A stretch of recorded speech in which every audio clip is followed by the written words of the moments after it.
যে কোনো নতুন কাপড় সেলাই করা বা রেডিমেড কেনার পর না ধুয়ে পরিধান করলে নামাজ পড়লে নামাজ হবে কিনা? নতুন কাপড় বাজার থেকে কিনে আনছেন, এটা পরে নামাজ পড়লে নামাজ হবে? আপনাদের কি মনে হয়, হবে নাকি হবে না? হবে না, মিশ্র অনুভূতি। যারা হবে না বলতেছেন কারণ কি বলেন? হ্যাঁ, নাপাক থাকতে পারে, আমি জানি না এটা কি ভাবে ধুইছে এই তো না ভাই, এটা সঠিক না। যারা উত্তর দিয়েছেন যে নতুন কাপড় ধোয়া ছাড়া নামাজ পড়া যাবে তাদের উত্তর সঠিক।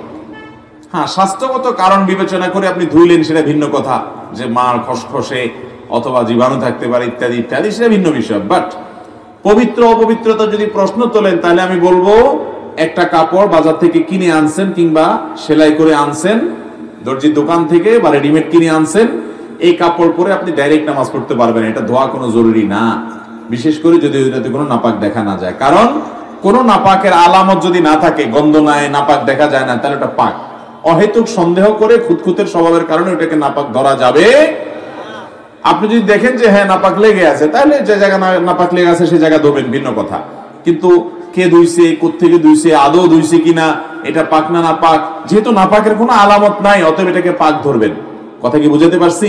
বিধায় নতুন কাপড় অথবা সেলাই করে আনছেন দর্জির দোকান থেকে, সে সমস্ত কাপড় চোপড় এগুলো আপনার সরাসরি পরা যাবে, নামাজ পড়া যাবে, কোনো অসুবিধা নেই। তবে ধুয়ে নিতে পারলে স্বাস্থ্যগত দিক থেকে নানা দিক থেকে ভালো হতে পারে, সেটা ভিন্ন বিষয়।